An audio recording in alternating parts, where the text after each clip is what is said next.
1924年1月20日，中国国民党第一次全国代表大会在广州召开。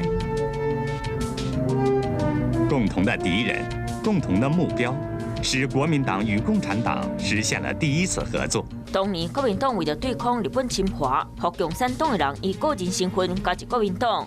啊，孙中山做大会主席，海内外代表190来个人参加大会。Thank you so very much。这个眼神，让真侪观众拢扫到伊。美国好莱坞有名的明星奥黛丽·赫本，1993年1月20日在咧瑞士过身，活到63岁。